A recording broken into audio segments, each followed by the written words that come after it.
ಶ್ರೀ ಸಾಯಿ ಸಚ್ಚರಿತೆ 3ನೇ ಅಧ್ಯಾಯ. ಶ್ರೀ ಸಾಯಿಬಾಬಾರವರ ಅನುಮತಿ ಮತ್ತು ಭರವಸೆ, ಅವರ ಮಾತೃಪ್ರೇಮ, ಅವರ ಮೃದು ಮಧುರವಾದ ವಚನಗಳು. ಶ್ರೀ ಬಾಬಾರವರ ಅನುಮತಿ ಮತ್ತು ಭರವಸೆ. ಈ ಹಿಂದಿನ ಅಧ್ಯಾಯದಲ್ಲಿ ತಿಳಿಸಿದಂತೆ ಶ್ರೀ ಬಾಬಾರವರು ಸಚ್ಚರಿತೆ ಬರೆಯಲು ಪೂರ್ಣ ಅನುಮತಿ ನೀಡಿದರಷ್ಟೇ. ನಂತರ ಅವರು ಮುಂದುವರೆದು, ನೀನು ಸಚ್ಚರಿತೆ ಬರೆಯುವ ವಿಚಾರದಲ್ಲಿ ನನ್ನ ಸಂಪೂರ್ಣ ಸಮ್ಮತಿ ಇದೆ. ನೀನು ನಿನ್ನ ಕೆಲಸವನ್ನು ಮಾಡು. ನನ್ನ ವಚನದಲ್ಲಿ ನಂಬಿಕೆ ಇಟ್ಟು ಸ್ಥಿರಚಿತ್ತನಾಗು. ನನ್ನ ಲೀಲೆಗಳನ್ನು ಬರೆದರೆ ಅವಿದ್ಯೆಯು ನಾಶವಾಗುವುದು. ಅವುಗಳನ್ನು ಶ್ರದ್ಧೆ ಭಕ್ತಿಯಿಂದ ಶ್ರವಣ ಮಾಡಿದರೆ ಭಕ್ತಿ ಮತ್ತು ಪ್ರೀತಿಯ ಅಲೆಗಳು ಮೇಲಕ್ಕೇಳುವವು. ಯಾರು ಇದರ ಒಳಹೊಕ್ಕು ಪರೀಕ್ಷಿಸುತ್ತಾರೆಯೋ ಅವರಿಗೆ ಜ್ಞಾನವೆಂಬ ಅನರ್ಘ್ಯ ರತ್ನ ಲಭಿಸುವುದು ಎಂದರು. ಇದನ್ನು ಕೇಳಿದ ತಕ್ಷಣವೇ ನನಗೆ ಧೈರ್ಯ ಬಂದು ಈ ಕಾರ್ಯವನ್ನು ಯಶಸ್ವಿಯಾಗಿ ಪೂರೈಸುತ್ತೇನೆಂಬ ದೃಢವಾದ ನಂಬಿಕೆ ಹುಟ್ಟಿತು. ಆಗ ಬಾಬಾ ಅವರು ಪುನಃ ಶ್ಯಾಮ ಮಾಧವರಾವ ದೇಶಪಾಂಡೆ ಅವರನ್ನು ಕುರಿತು, ಯಾರು ನನ್ನ ನಾಮವನ್ನು ಪ್ರೀತಿಯಿಂದ ಉಚ್ಚರಿಸುತ್ತಾರೆಯೋ ಅವರ ಅಭಿಲಾಷೆಗಳೆಲ್ಲವನ್ನೂ ಈಡೇರಿಸುತ್ತೇನೆ ಮತ್ತು ಅವನಲ್ಲಿ ಭಕ್ತಿ ಹೆಚ್ಚಾಗುವಂತೆ ಮಾಡುತ್ತೇನೆ. ಯಾರು ನನ್ನ ಜೀವನವನ್ನು ಮತ್ತು ಲೀಲೆಗಳನ್ನು ಶ್ರದ್ಧೆಯಿಂದ ಹಾಡುತ್ತಾರೆಯೋ ಅವರನ್ನು ನಾನು ಸರ್ವದಾ ಕಾಪಾಡುತ್ತೇನೆ. ಭಕ್ತರು ನನ್ನ ಲೀಲೆಗಳನ್ನು ಕೇಳಿದಾಗ ಸ್ವಾಭಾವಿಕವಾಗಿ ಸಂತೋಷ ಉಂಟಾಗುತ್ತದೆ. ಅವರಿಗೆ ನಾನು ಅಮಿತಾನಂದವನ್ನು, ಶಾಶ್ವತವಾದ ತೃಪ್ತಿಯನ್ನು ನೀಡುತ್ತೇನೆ. ಯಾರು ಮನಃಪೂರ್ವಕವಾಗಿ ತಮ್ಮ ತನು ಮನ ಧನಗಳನ್ನು ನನ್ನಲ್ಲಿ ಅರ್ಪಿಸುತ್ತಾರೆಯೋ, ಯಾರು ನನ್ನನ್ನು ಅಚಲ ನಂಬಿಕೆಯಿಂದ ಪೂಜಿಸುತ್ತಾರೆಯೋ ಅಂಥವರನ್ನು ಬಿಡುಗಡೆ ಮಾಡುವುದೇ ನನ್ನ ನಿತ್ಯ ಕರ್ತವ್ಯ. ಯಾರು ನನ್ನನ್ನು ಸದಾ ಆರಾಧಿಸುತ್ತಾರೆಯೋ ಅಂಥವರ ಮನಸ್ಸು ಪ್ರಾಪಂಚಿಕ ಸುಖಗಳ ಕಡೆಗೆ ಹೋಗಲಿಚ್ಛಿಸುವುದಿಲ್ಲ. ನಾನು ಅವರನ್ನು ಮೃತ್ಯುವಿನ ದವಡೆಯಿಂದ ಪಾರು ಮಾಡುತ್ತೇನೆ. ನನ್ನ ಕಥೆಗಳನ್ನು ಶ್ರವಣ ಮಾಡಿದವರಿಗೆ ಎಲ್ಲ ವಿಧವಾದ ರೋಗಗಳೂ ಗುಣವಾಗುತ್ತವೆ. ಆದ್ದರಿಂದ ನನ್ನ ಕಥೆಗಳನ್ನು ಶಾಂತರಾಗಿ ಮರ್ಯಾದೆಯಿಂದ ಶ್ರವಣ ಮಾಡಿರಿ. ಅವುಗಳನ್ನೇ ಕುರಿತು ಚಿಂತಿಸಿರಿ, ಧ್ಯಾನ ಮಾಡಿರಿ ಮತ್ತು ಅವುಗಳನ್ನು ಸಂಗ್ರಹಿಸಿರಿ. ನಿಮ್ಮ ಶಾಶ್ವತ ತೃಪ್ತಿಗೆ ಇದೊಂದೇ ಮಾರ್ಗ. ನನ್ನ ಭಕ್ತರ ಗರ್ವ ಮತ್ತು ಅಹಂಕಾರ ನಾಶವಾಗುತ್ತವೆ. ಶ್ರವಣ ಮಾಡುವವರ ಮನಸ್ಸು ನೆಮ್ಮದಿಯಾಗುತ್ತದೆ. ಮನಃಪೂರ್ವಕವಾಗಿ ಮತ್ತು ಸಂಪೂರ್ಣ ನಂಬಿಕೆಯಿಂದಿರುವವರು ಶ್ರೇಷ್ಠ ಭಾವದೊಡನೆ ನನ್ನಲ್ಲಿ ಐಕ್ಯವಾಗುತ್ತಾರೆ. ಕೇವಲ ಸಾಯಿ ಸಾಯಿ ಎಂದು ನನ್ನನ್ನು ಸ್ಮರಿಸುವುದರಿಂದಲೇ ಅವರ ಪಾಪಗಳೆಲ್ಲವೂ ನಾಶವಾಗುವವು. ಭಕ್ತರಿಗೆ ಅನೇಕ ಕೆಲಸಗಳನ್ನು ವಹಿಸುವುದು. ಭಗವಂತನು ಭಕ್ತರಿಗೆ ಅವರವರ ಯೋಗ್ಯತೆಗಳಿಗೆ ತಕ್ಕಂತೆ ಅನೇಕ ತರಹದ ಕೆಲಸಗಳನ್ನು ವಹಿಸಿರುತ್ತಾನೆ. ಕೆಲವರಿಗೆ ದೇವಾಲಯಗಳನ್ನು ಮತ್ತು ಮಠಗಳನ್ನು ಕಟ್ಟುವ ಕೆಲಸವು, ಅಥವಾ ನದಿ ತೀರಗಳಲ್ಲಿ ಸ್ನಾನಘಟ್ಟಗಳನ್ನು ನಿರ್ಮಿಸುವ ಕೆಲಸವು, ಮತ್ತೆ ಕೆಲವರಿಗೆ ತನ್ನ ಮಹಿಮೆಗಳನ್ನು ಹಾಡುವ ಕೆಲಸವು, ಉಳಿದವರಿಗೆ ಯಾತ್ರಾ ಸ್ಥಳಗಳನ್ನು ಸಂದರ್ಶಿಸುವ ಕೆಲಸವು ವಹಿಸಲ್ಪಟ್ಟಿರುತ್ತದೆ. ಆದರೆ ನನ್ನ ಪಾಲಿಗೆ ಬಂದುದು ಶ್ರೀ ಸಾಯಿ ಸಚ್ಚರಿತೆಯ ರಚನೆ. ಇದಕ್ಕೆ ನಾನು ತೀರಾ ಅನರ್ಹ.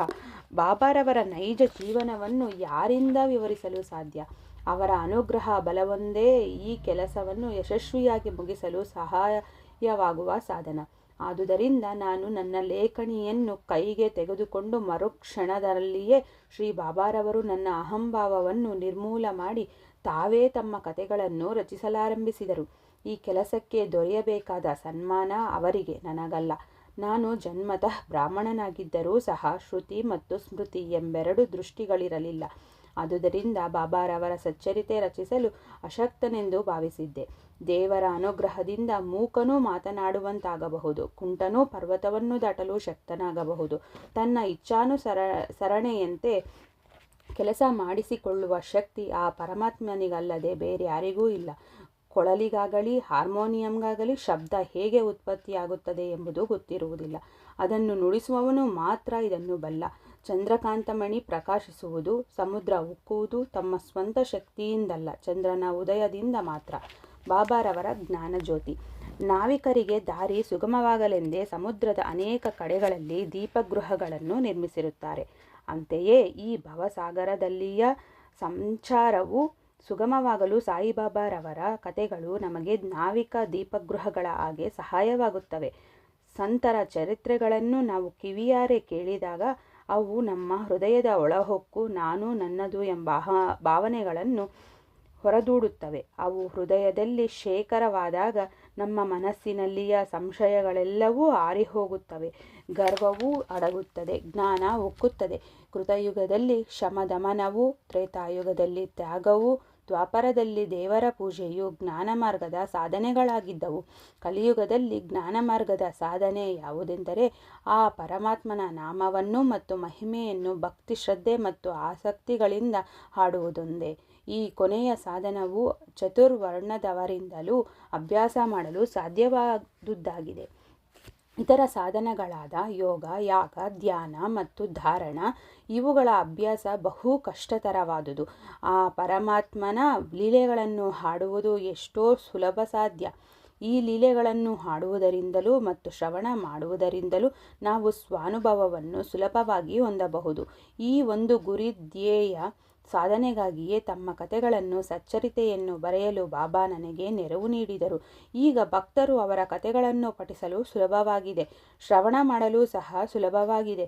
ಹೀಗೆ ಪಠನ ಮಾಡುವ ಅಥವಾ ಶ್ರವಣ ಮಾಡುವಾಗ ಏಕೈಕ ಚಿತ್ತದಿಂದ ಬಾಬಾರವರನ್ನು ಧ್ಯಾನಿಸಿ ಅವರ ರೂಪವನ್ನು ಮನಸ್ಸಿನಲ್ಲಿ ರೂಪಿಸಿಕೊಳ್ಳಿರಿ. ಆಗ ಗುರು ಮತ್ತು ದೇವರಲ್ಲಿ ಭಕ್ತಿಯುಂಟಾಗುತ್ತದೆ.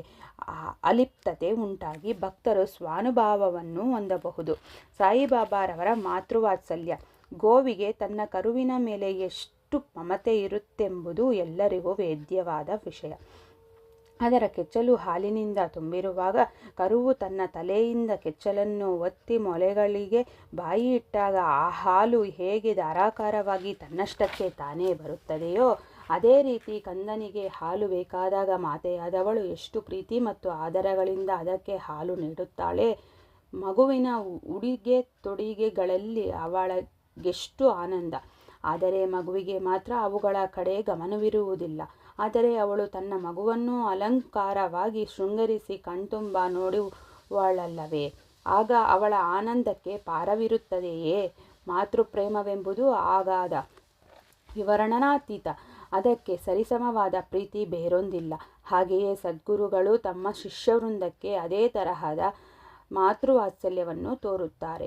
ಶ್ರೀ ಸಾಯಿಬಾಬಾ ಅವರಲ್ಲಿಯೂ ಇದೇ ತರಹದ ಮಾತೃವಾತ್ಸಲ್ಯವಿತ್ತು. ಉದಾಹರಣೆಗಾಗಿ, ನಾನು 1916ರಲ್ಲಿ ಸರ್ಕಾರಿ ಕೆಲಸದಿಂದ ನಿವೃತ್ತನಾದೆ. ನನಗೆ ಬರುತ್ತಿದ್ದ ವಿರಾಮ ವೇತನದಿಂದ ಸಂಸಾರ ನಿರ್ವಹಣೆ ಕಷ್ಟವಾಗಿತ್ತು. ಅಂದು ಗುರುಪೌರ್ಣಿಮೆ.